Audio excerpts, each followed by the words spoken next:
Everyone, welcome to another one of my videos. And today's topic is going to be probably something that you have wondered about a lot, something that you have thought about, but you don't really understand why, and something that I have had to coach my clients through a lot of times, which is why do you get attached so easily with people, even though others do not feel the same way, and how can you actually fix it? Now, if this is the first video you're watching on my YouTube channel, then something that I want to let you know is that I tend to take one topic and we go deep into it. So if you're probably looking for a very quick hack or a quick answer, then this is probably not for you. My desire for anybody who consumes my content is permanent resolution. And we can only permanently resolve something if we understand it deep enough, right? So let's get into it. Now, when it comes to getting attached to other people, you have to understand that the way you attach with other people is not random. Okay. It is not something that is your fault. It is not something that happens out of the blue. It is not random. There is a very specific reason why you get attached to people in a very specific way. Right. And that comes from how you have grown up, your childhood. So, our first experience of attaching ourselves to somebody is guess who? Our parents, right? So attachment is of two kinds. Okay, one is the healthy attachment that we feel from people we love, and another one is an unhealthy attachment that comes from a place of fear, anxiety, and any emotion that is not really pleasant, any emotion that makes you feel that you are not really enough, right? Any emotion that makes you feel unsafe, right? So guilt, shame, fear, anxiety, you name it and it's there. So, how you attach to people, what is your dominant emotion behind it, and why you do it, like why you attach yourself um, with people in a very specific way, comes from your childhood, right? So, this to understand this, we're going to discuss in short a little bit of attachment theory. Right now, if you have watched my free bootcamp on relationship wounds, healing relationship wounds, I have discussed this attachment theory in absolute detail, especially in relation with romantic relationships. But today, when I'm talking about attachment, I do not just mean with your partner. Okay. I mean attachment with anybody, your parent, your sibling, your friends, absolutely anybody. Right. So you can relate with it in any area of your life. So if you would have read about attachment theory as to how we relate with other people, as to how we love other people and how we like to be loved, it really comes from four types of attachment styles that we tend to have, right? The first one is a secure attachment style. The second one is an anxious attachment style. The third one is an avoidant attachment style. And the fourth one is a disorganized attachment style. So we're going to understand this a little bit so that what I'm going to tell you becomes a little bit more clear, right? Now, an anxious attachment style is where you attach with people from the energy of anxiety, where you constantly feel like you have to chase the other person, where you feel like um, you will do anything and everything so that this person stays with you. You're always afraid that this person is going to leave you, and you constantly feel like this person needs to reassure you, right? And you also kind of become clingy in the relationship, where you always want reassurance, where you always want this closeness with this person because you tend to get very anxious, right? So some examples could be, let's say, if somebody is not texting you back on the time that you want to do, you feel very anxious. You start jumping in conclusions that this person is doing this person is doing that. Maybe they want to leave me. They are not really loving me the way I should be loved. Or you also start to feel that, oh my God, I've done something wrong. So I have to do something so that this person corrects their behavior. So basically, you kind of feel very anxious in the relationship, right?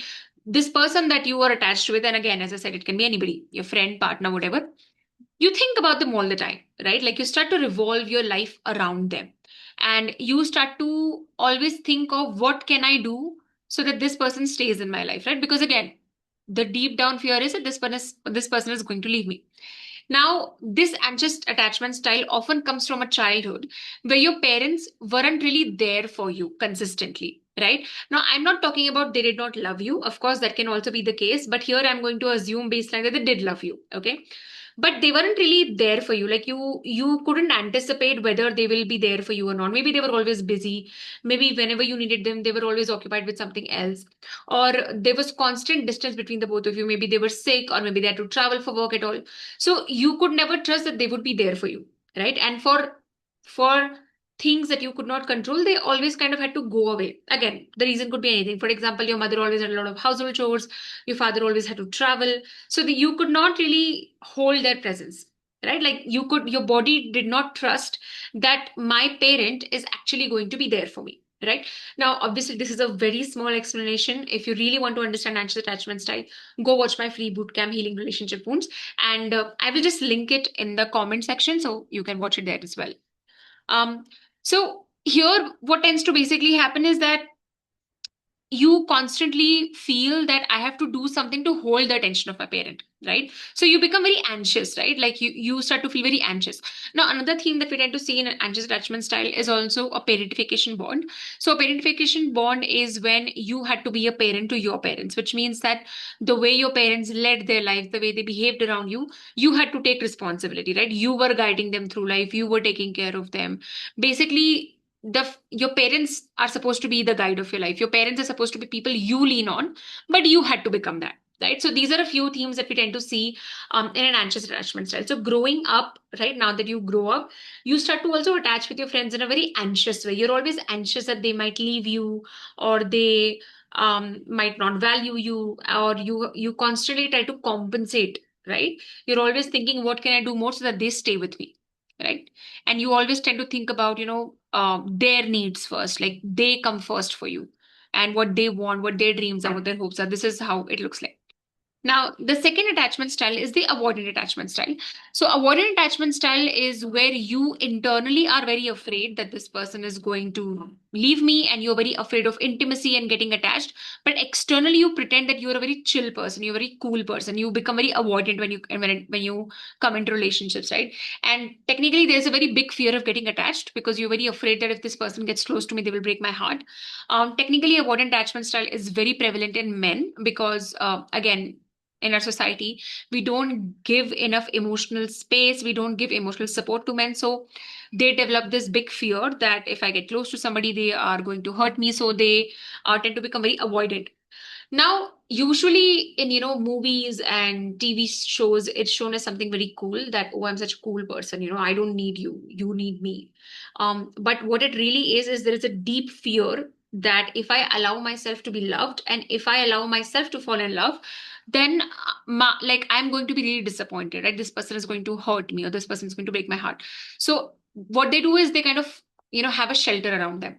So as a result, you always like have this shield around you where you pretend like you don't really need the other person, but in reality there is a big storm inside of you, right? You're very afraid of getting hurt. And usually these people develop this attachment style when they've experienced a lot of rejection growing up, which means that anytime they needed their parent, they were refused, or they were told to that they're being demanding, or they're asking for too much, or basically they were told that like their parent does not really have it in them to meet their needs, right? So constant rejection leads to this coping mechanism where they just come to a point where they just feel that what, now I'm not going to ever put myself in a position where I might need somebody, because again the heartbreak accumulates, and then they just become really terrified of getting close to anybody, right?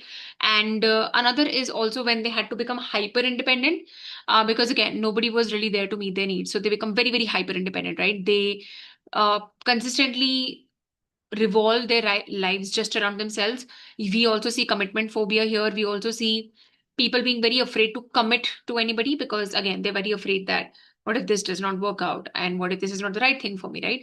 So it is not technically that these people are healthy or these people are, pretty cool as it is shown in conventional pop culture. But what it really is a deep fear of being abandoned, deep fear of, sorry, not abandoned, that's for anxiety, anxious attachment, deep fear of being rejected, deep fear that this person is going to break my heart, or that I'm going to trust this person and this person is going to not be able to be there for me, right? So they're very afraid of wanting something, right?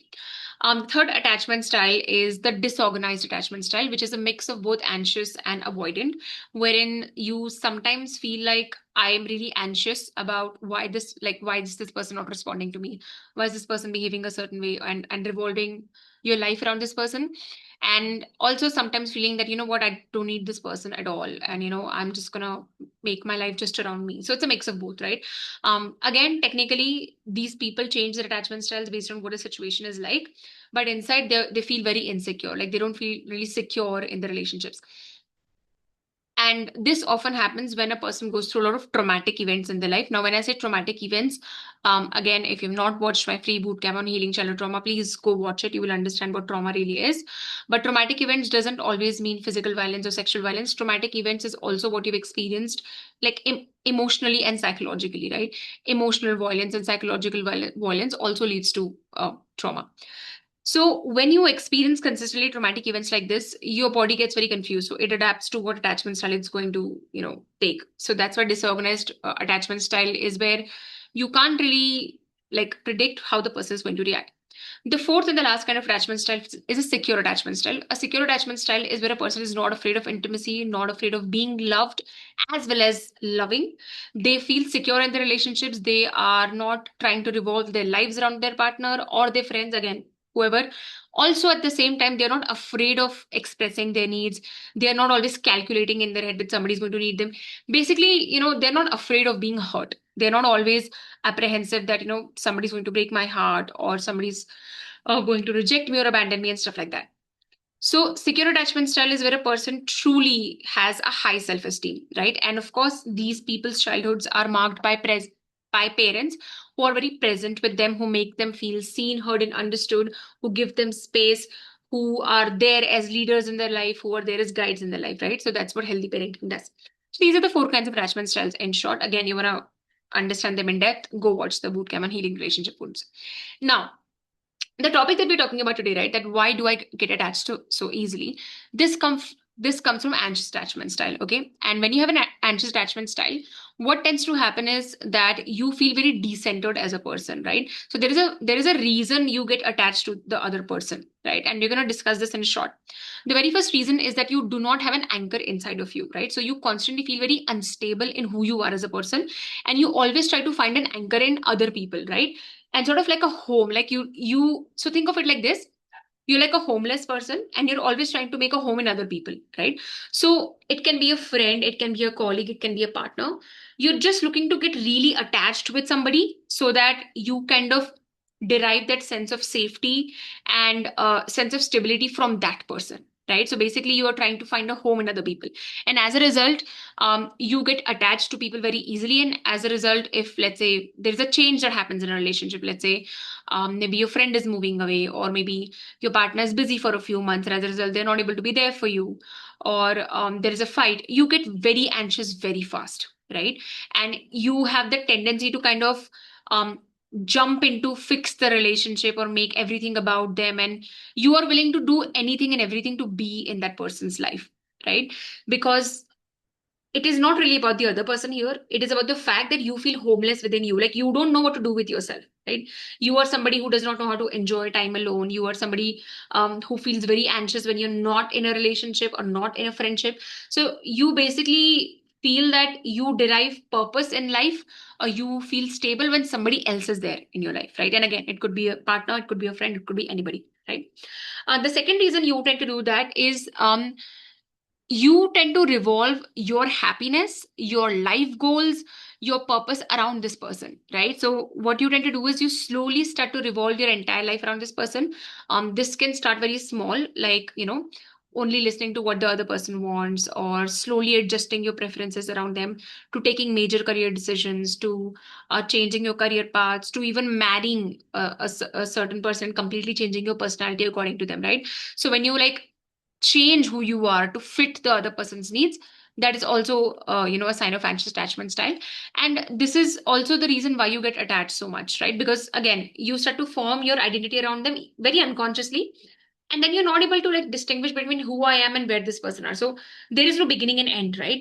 Like you yourself do not have like dreams and ambitions of your own. All of it gets revolved around this person, right? You derive your happiness from this person, you derive your happiness being around this person. Like when it comes to being alone, again, you feel empty. You feel like I don't know what to do with myself. There's this constant anxiety. There's this constant sense of loneliness, right?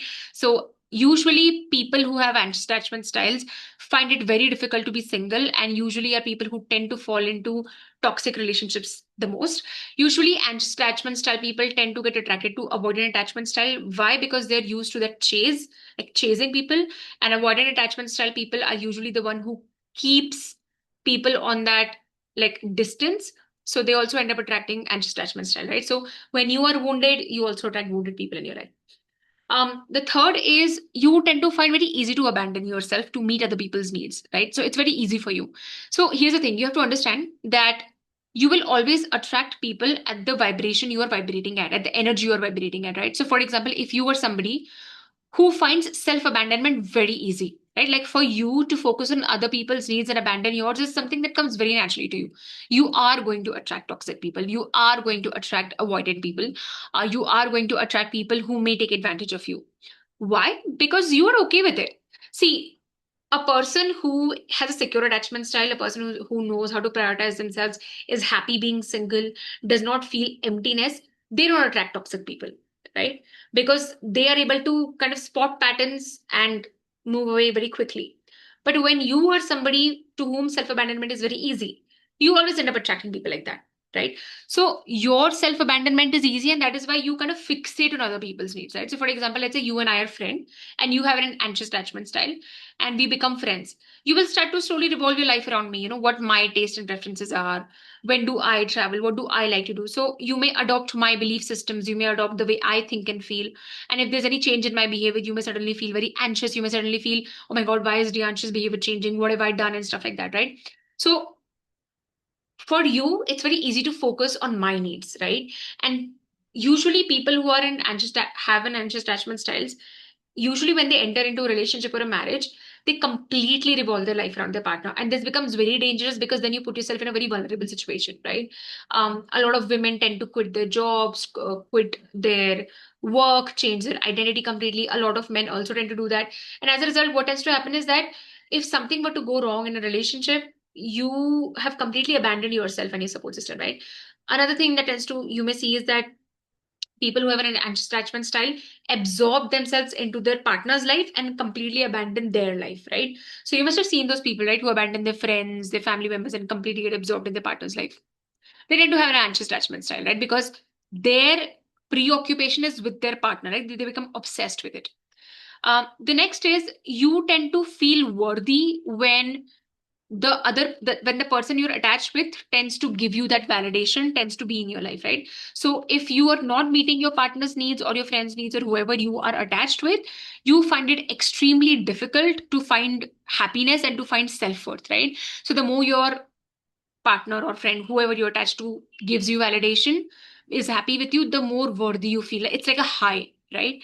It's like a toxic high. Like anytime you're chasing and you like the person, like you meet the other person's needs, you get this high that, oh, I've impressed this person now. So again, this dynamic is very similar to what your dynamic was with your parents. Could be your mother or father or both, right? Think about who you had this dynamic with, when you constantly were looking to impress, you were constantly looking to, gain their validation. You were constantly thinking about what I need to do to make them happy. That's the same thing you're going to repeat here, right? Now let's talk about how can you actually fix it. Now there are two lenses to look at it. One is a fixing that you can start doing on your own through certain questions, through certain reflections, certain decisions. Another one is a permanent resolution where you actually need to work on the trauma bonds that you have developed, the coping mechanisms that you have developed due to unhealed childhood trauma. Okay. Now, let's talk about what you can start doing. The first thing you need to do when you get attached too easily is that you need to decenter the person. Now, what does decentering really mean, right? So, when you have an attachment style, what tends to happen is that the person you're attached to becomes a solar system of your life, right? So, for example, let's say there are like 9 planets here, right? So, for example, okay, let's say there are 4 areas of your life, okay? 1, 2, 3, 4. And this makes a circle. For example, assume this is a circle, right? What you do is you take this person who you're attached to and you put them in the center. So everything in your life revolves around this person now. So, for example, let's say one area of your life is your career. You start to revolve your career around this person, what is acceptable to them, what works out for them, what will they like. Let's say it is about money. What kind of money habits am I supposed to develop that this person is going to like, right? Or let's say it's about your family, right? What am I supposed to do and what will I do so that this my family becomes acceptable to this person, right? So this person becomes a sun in your solar system, right? So you take every decision in your life around this person. This person is always in the equation, right? And the unhealthy thing here is that you don't even realize whether the decisions you're making is something that you actually want. Right. So, for example, let's say you're in a relationship with your partner and your partner really believes that we should buy a house before 30. And you are somebody who used to believe that we should buy a house after we have, let's say, 50% of the down payment. And let's say you guys don't have it right now.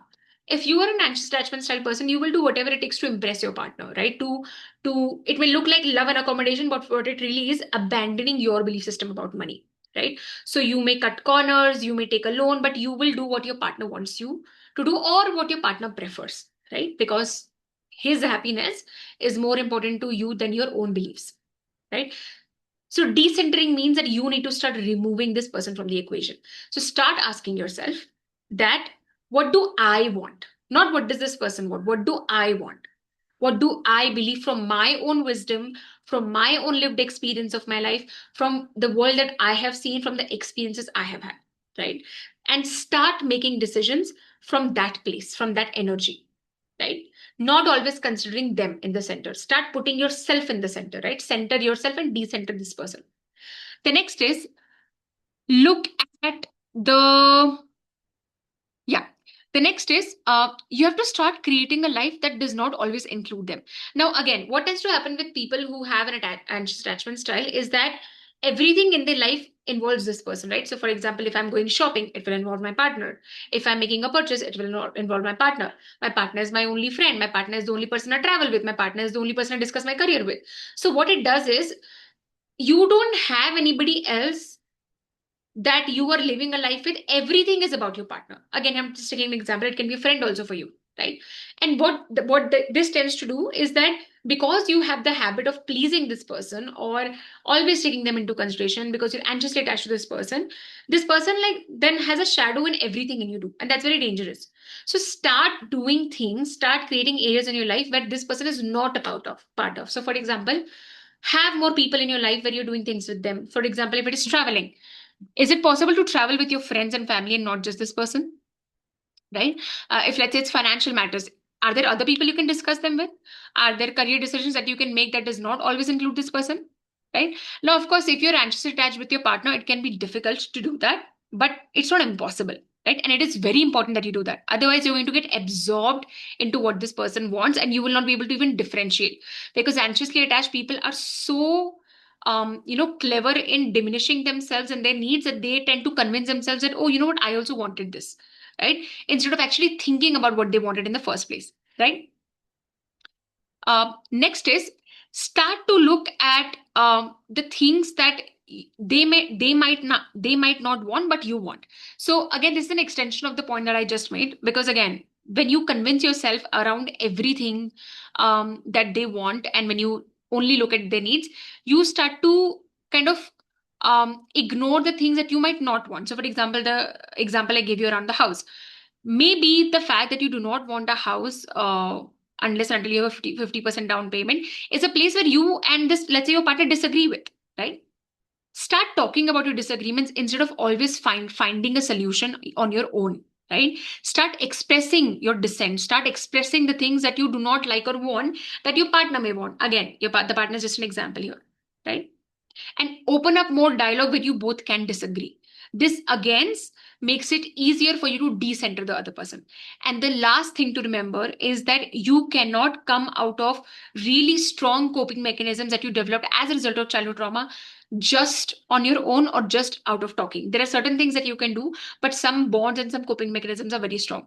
And in this case, you have to do trauma work, right? Now, when I did do trauma work with my clients, we work with two things, okay? We work with inner child healing, where we are helping your inner child become safe and become like come to a place where they can release all the old pain that they're carrying. And another work that we also do is that we work with your relationship with your parents so that you can develop a healthy relationship with them. And as a result, the relationship that you shared with them in the childhood can stop overshadowing the kind of life that you're living right now, which is usually the root cause of all the problems that you have in life, right? Anything that has been anything that has been left unresolved in your childhood is what is going to show up right now in your marriage, in your money, in your career, in your health, everything, right? So we work there, we work at the root cause, right? This and you combine this with the practical steps that you take that we again discuss in our coaching sessions, your life changes permanently, right? Because we have to take both into consideration, the action that you're taking as well as the wound that led you to the coping mechanisms. We can't just focus on the action, and we also cannot just focus on the wound. This needs to combine, and that is what I tend to do with my clients and my one-on-one coaching sessions as well. So if you're interested in doing this deep beautiful work, you can always book a one-on-one session with me. You can find the link in the comment section, and if you have any particular question about this topic, feel free to DM me. My DMs are always open. You can either DM me on WhatsApp by joining my free community, The Safe Space, or you can DM me on LinkedIn as well. Thank you so much for watching. And if there's a topic that you would like me to explore more in videos, I'm always yours. You can always comment down the topic, or you can, again, DM me on LinkedIn. Bye bye.